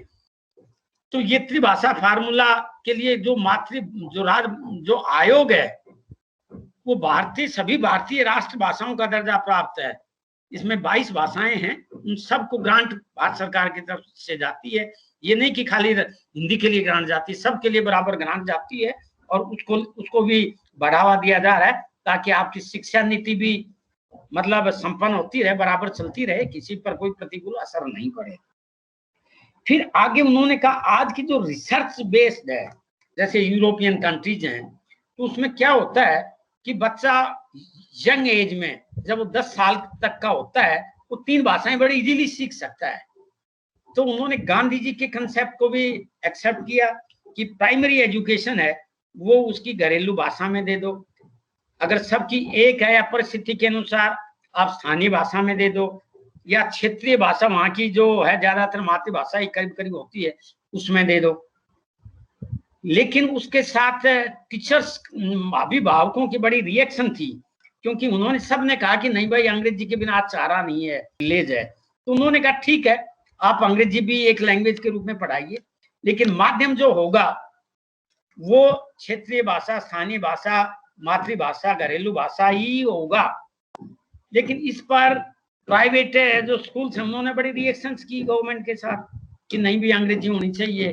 तो आज गवर्नमेंट के मतलब काफी चुनौतियां बन जाती हैं। अगर आप कोई भी मामला लेकर बैठ जाएं तो कुछ लोगों ने कहा नहीं प्राइवेट हम तो जी हमारा तो फेल ही हो जाएगा स्कूल, ये है वो है, तो उन्होंने अंग्रेजी स्कूलों को छूट दे दी उसके बाद। लेकिन इसके परिणाम ये है कि जहां तक मैं मान कर चलता हूं कि मैं तो बिल्कुल ठेठ हिंदी, मतलब हिंदी भी नहीं, शुद्ध हिंदी नहीं थी, हरियाणवी में पढ़ते थे हम, तो हरियाणवी में पढ़ते थे। लेकिन बच्चे को अगर रुचि है, ठीक है बुखार चढ़ा हमें भी इंग्लिश सीखने में, लेकिन उसके बाद हम पार्लियामेंट में दस्तावेज पेश करते हैं, ऐसा कुछ भी नहीं है। और धारा प्रवाह से अंग्रेजी में भी बड़े बड़े अफसरों के साथ अगर नहीं आती तो बात कर लेते हैं, कोई झिझक नहीं है। तो बच्चा किसी भी स्थानीय भाषा में हो, उसको अंग्रेजी भी अगर डिमांड है तो कोई बात नहीं, अंग्रेजी भी सीख लेनी चाहिए और एक आधुनिक दक्षिण भारत की भाषा भी सीख लेनी चाहिए। तो शिक्षा नीति में आगे चल के गवर्नमेंट ने कहा कि भाई ठीक है ये सब हो तो ये तबादला वगैरह खत्म कर दिया जाए। तो ये राज्य सरकारों पर डाल दिया कि आए दिन तबादला होगा तो कोई कहीं उनकी भाषाएं बदल जाएंगी, स्थानीय भाषाएं, तो तब तबादले पर रोक होनी चाहिए। और प्रतिभा संपन्न जो टीचर्स हैं उनको बाकायदा बच्चों से भी फीडबैक लो कि भाई कैसा पढ़ाया, और वहीं इंटरव्यू स्कूल में। तो ये सब चीजें शिक्षा नीति में मोटे तौर पर यही था माध्यम कि चारों भाषाओं में पूरी छूट दे दी जाए। जब कोशिश की जाए 5th तक के बाद में भी कि उसको 5th के बाद अंग्रेजी अगर एडिशनल सिखाना चाहते हैं तो बच्चे के अंदर कैपेसिटी होती है मल्टीलिंगुअल होना की, उसको अंग्रेजी भी सिखा दी जाए, कोई आपत्ति नहीं है। भाषाएं मैंने कहा ना सभी मान होती हैं। 8वीं के बाद फिर उन्होंने कहा कि आगे जाकर भी अगर आप समाज शास्त्र पढ़ें, ह्यूमैनिटीज पढ़ें, साइंस पढ़ें, उसको अपनी भाषा में, मातृभाषा में पढ़ाओ तो बच्चा ज्यादा ग्रास्प करेगा और उसको आत्मसात करेगा। कोई भी चीज अंतस तक कब पहुंचेगी जब अपनी भाषा में जाएगी, नहीं वो सरफेशियल उस पर जाएगी। और ये हमारी बात नहीं, कोई भी विकासशील देश है वो विदेशी भाषा को मतलब एक सीमा तक एक खिड़की के रूप में उपयोग करता है, और कोई भी विदेशी भाषा एक तंग गली की तरह होती है, एक नैरो स्ट्रीट की तरह होती है। वो आपको निश्चित दूरी तक ले जाएगी, उस निश्चित दूरी के बाद वो आपको छोड़ देगी, आप कहीं के नहीं रह जाएंगे विदेशी भाषा। और यही अक्सर मकसद था अंग्रेजों का कि इन भारतीयों को एक दूरी के बाद छोड़ दो और एक्सप्लॉइटेशन करो। हमारा सारा कच्चा माल जाने लगा, फैक्ट्रियों में पककर आने लगा, हम अपनी विरासती धंधे थे, ग्राम उद्योग का जो कंसेप्ट था गांधी जी का, तो गांधी जी भी यही चाहते थे। एक किसान है, आप उसको अंग्रेजी सिखाकर क्या करोगे, उसको टेक्निकल शिक्षा दीजिए। गांधी जी को भी हमें याद करना पड़ेगा नई शिक्षा नीति में कि अगर जो मन कहे शरीर उस तरह से करे, वही शिक्षा है। और सबसे बड़ी शिक्षा तो नैतिक शिक्षा है। अब जब बच्चे माँ बाप का कहना ही नहीं मानेंगे, समाज है, रिश्तेदारी क्या, उसको किसी को समझेंगे ही नहीं, तो फिर क्या वो शिक्षा किस काम की? आप ये बताइए, बच्चे मैकेनिकल हो रहे हैं आजकल, उस मैकेनिकल से भी हमें उनको बाहर करना पड़ेगा, अपनी संस्कृति का ज्ञान देना पड़ेगा। अन्यथा तो अंग्रेजी पढ़कर उन्होंने कहा ये तो एक धोखा है, मतलब एक चीटिंग है। अंग्रेजी पढ़कर अगर सब कुछ ये होगा तो बच्चा संस्कृति से पूरी तरह कट हो जाएगा। यही कारण है आज हमारे बड़े बड़े इंजीनियर्स, डॉक्टर्स फॉरेन चले गए और वो विदेश जाकर माँ बाप को भी भूल जाते हैं। और फिर बुलाना भी यही होता है कि अंग्रेजी की शिक्षा आपने ही हमें दी थी, इसलिए हम मजबूर हैं। उनको अपना देश का प्यार, देशभक्ति खत्म हो जाती है। तो ये सब क्या है, यही शिक्षा अंग्रेजी। इसलिए गांधी जी कहते थे, मतलब एक तरह से अंग्रेजी एक अनप्रोडक्टिव है, बांझ है अंग्रेजी के लिए। उनके ये सब थे, it is unproductive Gandhi ji के, क्योंकि हमारी संस्कृति को बिगाड़ रही है, चौपट कर रही है। बच्चों की मेधा है, जो बुद्धि है, वो नष्ट हो रही है अंग्रेजी के कारण। और उन्होंने स्पष्ट शब्दों में कहा था, जो कुछ शिक्षा दीक्षा हमने अंग्रेजी में ली है, अगर ऐसा नहीं होता तो मतलब हमें ये भूलने में समय नहीं लगता कि अंग्रेजी पढ़कर हम अपनी विकास हमारा रुक गया है। जो कुछ हमने बाप दादा से सीखा अपनी विरासत में, भारतीय जो नालंदा तक्षशिला के पढ़ने आते थे, वो सब हम भूलना सीखा है। हम क्रमिंग के आदी हो गए। और जो ज्ञान है, जो ज्ञान सीखने में बच्चा समय लगाता था, वो अजीबोगरीब शब्दों को रटने में लगा रहा है और उनमें राष्ट्रीयता का अभाव हो गया है। तो ये सारी बातों को देखते हुए नई शिक्षा में भी इनको ध्यान रखा गया कि शिक्षा का माध्यम मातृभाषा, क्षेत्रीय भाषा, ये सब होना चाहिए। अंग्रेजी सब्जेक्ट आप पढ़ा दीजिए बच्चों को, 6th स्टैंडर्ड पर ले लीजिए अंग्रेजी। हमने भी 6th में ABCD सीखी थी, तो उसमें कोई दिक्कत नहीं होती, लेकिन वो परिपक्व हो जाता है और आत्मनिर्भर हो जाता है, वो एक संस्कृति को आगे ले जाता है। तो ये सारी मोटी मोटी बातें थी। अब मैं आपको, क्योंकि वन वे ट्रैक नहीं होना चाहिए, आप सब बहुत प्रबुद्ध हैं, अब मैं आपको बारी बारी जो आप पूछना चाहें, तो आपके प्रश्न हो, भाषा नीति के बारे में हो, किसी लैंग्वेज के बारे में हो, या भारत सरकार की राजभाषा नीति के बारे में, हमारी संस्कृति के बारे में, तो आपका स्वागत है। वन बाय वन आप जो पूछना चाहें प्लीज पूछें।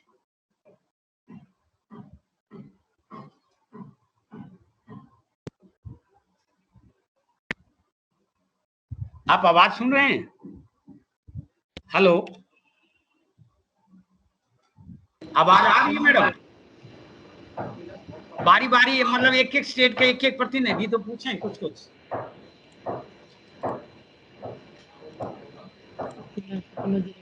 हेलो, पहले मैं पंजाब से ही शुरू कर देता हूँ। पंजाब से कोई कहना चाहें? Teachers, you can unmute and raise your hand.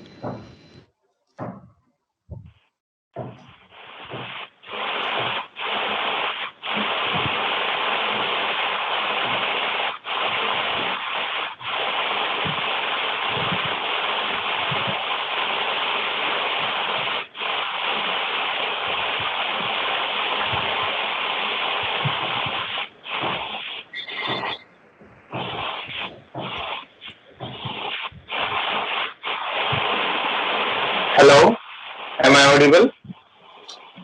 Yes, sir, you are audible. Good evening, everyone. Good morning, sir. Vedka, sir. Myself, good morning, sir. Good morning. I am from Assam, Tinsukia. जी sir, new education policy में जैसा कि यहाँ पे बताया गया कि हमें क्लास 5 तक जो है बच्चों को उनके अपने मदर लैंग्वेज में सिखाना है, ये मुझे बहुत अच्छा लगा सर। लेकिन यहाँ पे मेरा एक थोड़ा सा सिंपल सा क्वेश्चन है कि जैसे कि मान लीजिए हमारे तो कोई भी जो भी आदमी रहते हैं तो जी काम करने के लिए अपने फैमिली के साथ चले जाते हैं। थोड़ा जोर से बोलिए, आवाज थोड़ी धीरे आ रही है सर। हेलो। हाँ जी जी, मेरा क्वेश्चन ये है कि हमारा जैसे कि अभी बहुत सारे फैमिली ऐसे हैं कि उन लोग जो है जॉब का वजह से काम की तलाश में, स्पेशली तो मिडिल क्लास है, उन लोग जो है दूसरे स्टेट में चले जाते हैं। जी वहाँ पे जाने के बाद वो उनके बच्चे भी उनके साथ में जाते हैं और वहीं वो जो भी स्टेट में जाते हैं वहाँ पे अपने बच्चे को एडमिशन करवा देते हैं वहाँ उनको पढ़ने के लिए। चलिए जी वो वहाँ पे मतलब मान लीजिए आपका जैसे क्लास 5 तक है तो क्लास 3 तक वो उसी स्टेट में वहीं के लैंग्वेज में पढ़ा। लेकिन जी जैसे कि अभी कोरोना पीरियड में हुआ है कि जैसे आप एम्प्लॉयमेंट खत्म हो गया तो सब लोग होम टाउन में या होम स्टेट में वापस आ गए। तो जी उस केस में जो वो बच्चा है जो वहाँ पे जो दूसरे स्टेट में वहाँ के लोकल लैंग्वेज में पढ़ा है, अगर वो हाँ जी। वापस अपने स्टेट में आएगा तो तो दिक्कत आएगी। हमारे इसमें कुछ है क्या हमारे एजुकेशन पॉलिसी में? जी जी, मैं समझ गया आपका प्रश्न। देखिए, मैंने शुरू में कहा था जब एजुकेशन पॉलिसी की बात हो रही थी कि स्कूलों में पढ़ाई घरेलू भाषा में, मातृभाषा में, क्षेत्रीय भाषा में कराई जाए। तो आपके जैसे वो ग्रुप देखा जाएगा कि वो अगर मणिपुर के काफी लोग हैं, आपके उधर के असम साइड के, पूर्वोत्तर के, तो उसके स्कूल में उस भाषा की छूट दी जाएगी, उसमें वो उसमें पढ़ाना चाहिए। नंबर 1 बात। और नंबर 2, आपने कहा कि हमने साथ में ये भी कहा है कि 6th स्टैंडर्ड पर जब बच्चे की आयु 10 साल हो जाती है तो उसको अंग्रेजी भी पढ़ा दिया जाए, कोई दिक्कत नहीं है। देखो, भाषा तो सभी महान है। तो आज क्या है कि मल्टीलिंगुअल का जमाना है। अगर बच्चे को अंग्रेजी में भी, उसके बिना या तो सारा जो गांधी जी ने कहा था पूरी तरह हिंदी में हो जाता, वो हिंदी में हुआ नहीं। तो ये समस्या किस लिए आई कि गांधी जी की एजुकेशन पॉलिसी को हमने माना नहीं, कि राज्यों में अपनी अपनी करते और साथ में हिंदी हो जाती तो सब काम चल सकता था। तो वो जो जिस राज्य में आता वहां की भाषा भी चलो सीख जाते हैं बच्चे। मैं एक छोटा सा उदाहरण देता हूँ कि मेरी एक नातिन है 2 साल की, तो माँ बाप दोनों इंजीनियर, वो सब व्यस्त हैं। तो बच्चे को क्या नाम है, ये मोबाइल हाथ में दे दिया, वो गाने वाने उनके बच्चों के, वो अंग्रेजी भी सीख गई। लेकिन घर में जब बातचीत करते हैं तो वो हिंदी भी सीख गई। फिर वो 2 साल की है, कुछ कुछ शब्द कर्नाटका में, बंगलोर में तो कन्नड़ के भी सीखने पिकअप लग गई। तो 2 साल का बच्चा इतना कमाल, उसको जितना एक्सपोजर देंगे उतना ज्यादा सीख जाएगा, आप ये मान के चलिए। सर आपका कहना एकदम सही है सर, क्योंकि ये मैंने अपने घर में भी देखा है ऑलरेडी।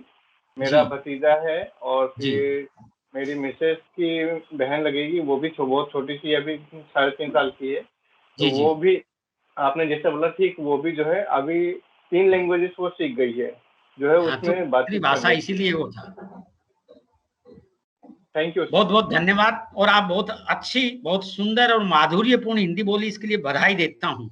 मैंने आपके असम में भी टाइम टू टाइम जाता हूँ, वहाँ हमने CCRT गुवाहाटी से भी कार्यक्रम किया था और डांस एकेडमी इम्फाल मणिपुर, वहां पर भी कार्यक्रम किए हैं, शिलोंग में भी कार्यक्रम किए हैं। और नराकाश को जब मैं गृह मंत्रालय से देखता था, नगर राज्य भाषा कार्यान्वयन समिति, तो इनके बड़े सम्मेलन भी हमने 2 ऑल पूर्वोत्तर के किए हैं। धन्यवाद। आगे कोई प्रश्न प्लीज? हाँ जी जी बोलिए मैम। ऑडिबल? हाँ जी सर बोलिए। मैं भी आसाम से बोल रही हूँ, मेरा नाम उर्वशी श्रीवास्तव देवनाथ है जी। हेलो, स्वागत है, बोलिए। सर पहले दिन मेरा संतोष का ये, हम लोग एक ही जगह से हैं, हम दोनों का डिस्कशन भी हुआ था इसी बात को लेके कि सर यदि मैंने, जैसे संतोष ने पूछा अभी, जैसे सर हमारे में हम लोगों का कहा गया कि हम लोग के रीजनल क्षेत्र में, जैसे मान लीजिए हम लोग असम के, तो हमारे रीजनल क्षेत्र में असमिस पढ़ाई जाएगी क्लास 1 से लेके क्लास 5 तक के स्टूडेंट को। जी। तो सर क्या ये ज्यादा अच्छा नहीं होता कि हम अभी जैसे वो बच्ची का ट्रांसफर हो गया उसके पेरेंट का, वो गवर्नमेंट फीस करे गई, उसी की जगह सर यदि हमारी राष्ट्रभाषा नीति में ये चीज भी ऑप्शन होता है, क्योंकि हमारी राष्ट्रभाषा हिंदी है, तो राष्ट्रभाषा हिंदी बहुत ही पीसफुली है, जहाँ पे हिंदी में कहा जाता तो बच्चा जो छोटे में होता है सर एक बहुत अच्छा, हाँ नमस्कार सर, बहुत अच्छा लगा सर ये जानकर कि हिंदी हमारी राष्ट्रभाषा के अलावा और अभिव्यक्ति का एक बहुत अच्छा साधन है और उसमें हम अपनी बात को अच्छी तरह से कह सकते हैं। लेकिन सर एक प्रश्न मेरे मन में आ रहा है कि फिर हम क्यों सर इंग्लिश मीडियम स्कूल खोल रहे हैं अपने बेसिक स्कूलों में? देखिए, जो अंग्रेजों ने कहा था ना कि हमारे पर अंग्रेजी ला दी, कि जब मैंने कहा था कि ये अपने मातृभूमि के प्यार को भूल जाएंगे, अपने स्वाभिमान को भूल जाएंगे, तो वो अंग्रेजों ने चाल चली थी, साम्राज्यवादी नीति थी उनकी, वो उसमें कामयाब हुए और हम नकल करने लग गए। उन्होंने अंग्रेजी देखकर रोजी रोटी से जोड़ दिया, आज हमने अंग्रेजी को रोजी रोटी से जोड़ दिया, जबकि हमारा अपना शासन है। तो इसके ऊपर एक क्रांति आनी चाहिए। आप आज देश आजाद है, वोटों का अधिकार है आपके पास, तो देश में अपनी भाषा होनी चाहिए, राज्यों में अपनी अपनी भाषा फले फूले पुष्पित हों, लेकिन उन सब के जोड़ने के लिए एक लिंक, एक हमारा मणिपुर का भाई आता है तो उसको कोई दिक्कत नहीं आए।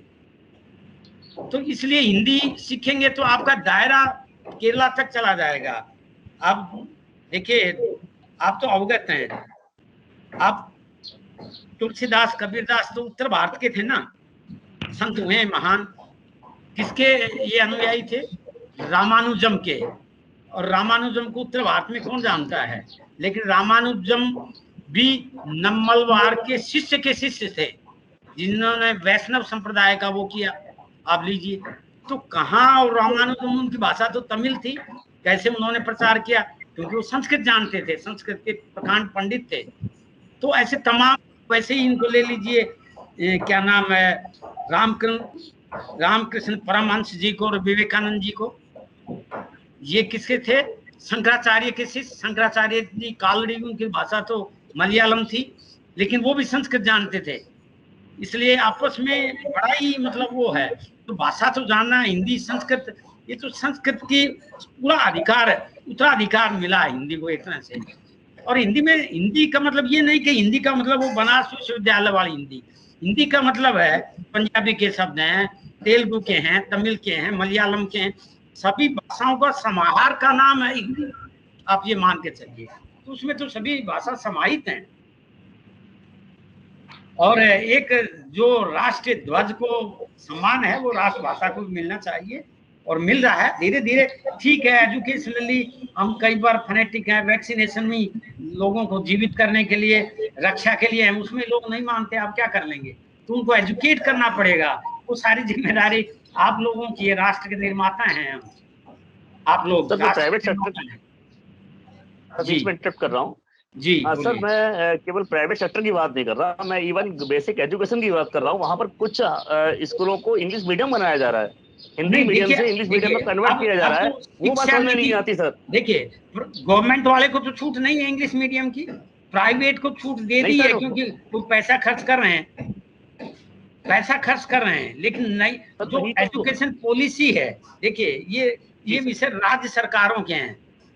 तो लेकिन एजुकेशन पॉलिसी में ऐसा नहीं है कि गवर्नमेंट में इंग्लिश मीडियम हो, इंग्लिश मीडियम गवर्नमेंट में नहीं ले सकता, बैन हो गया है।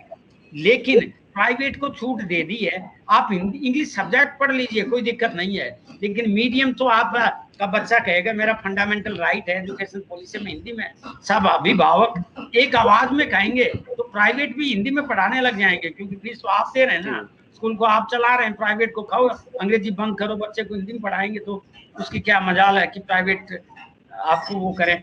नंबर 2, आप प्रिंसिपल हैं, आप प्रधानाचार्य हैं, आप किताब लिखिए, हम 2-2 लाख रुपए का अवार्ड देते हैं मंत्रालयों में। आपको बता दें, मौलिक पुस्तक लेखन किसी भी विषय पर हो, साहित्य, संगीत, विज्ञान, कला, व्यापार, वाणिज्य, कोई भी क्यों नहीं हो, लोकल संस्कृति पर भी हो सकता है। तो हर मंत्रालय अपने अपने विषय पर मौलिक पुस्तक लेखन पर अवार्ड देता है। तो उसके लिए पहले केवल सेंट्रल गवर्नमेंट को लिया जाता था, आजकल स्टेट गवर्नमेंट को भी लेने लगे हैं उसमें, तो उसके लिए भी आप पात्र हैं। जी सर, जी सर। हाँ जी, आगे प्रश्न कोई? आपका बहुत बहुत आभार, धन्यवाद जी। आपने बहुत सुंदर तरीके से हिंदी भाषा का हाथ हमारे सामाजिक परिवेश में आज भी इसकी मान्यता है, हमारी सरकारी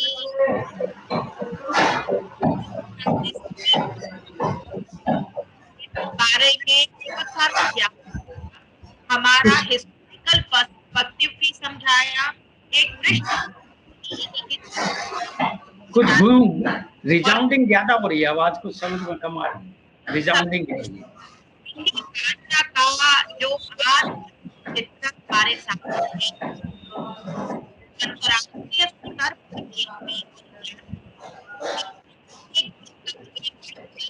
मैम आवाज नहीं आ रही है आपकी? आवाज नहीं आ रही, विस्लिंग सी हो रही है आवाज। रंजय देखें कुछ डिस्टरबेंसेस है। सलोनी मैम साउंड क्लियर नहीं है वहां से आपका। रंजय चेक कर लो प्लीज एक बार। जी सर। हाँ, अभी आवाज आ रही है संदीप जी? आपके अभी ठीक है। तो मैं यही कहना चाह रही थी गौर सर, आज आपने बहुत ही सरलता से हमें बड़े सूक्ष्म बातें बताई, हमें अपनी हिंदी भाषा का एक बहुत बड़ा व्यापक दृष्टिकोण आपने दिया और बहुत सारे अध्यात्मक गण की आपने चेतना लगाई, चिंतन कर रहे हैं जो इस हिंदी पृष्ठभूमि है इसमें हमारे करके आज हम सभी इसके बारे में है बहुत ही व्यापक स्तर पर। आवाज फिर डिस्टर्ब हो गई आपकी।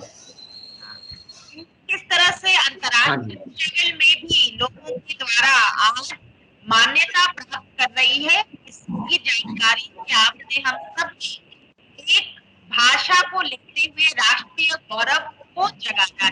बिल्कुल बहुत बहुत बहुत साधु और मेरे मन में खड़े किए हैं इसके उत्तर का ज्ञान और बढ़ाना चाहिए और राष्ट्रीय भाषा की बात में आपकी आवाज बीच बीच में कुछ फिर गड़बड़ हो रही है। सभी के बारे में जानकारी संदीप जी आप बात सुन पा रहे हैं? आगे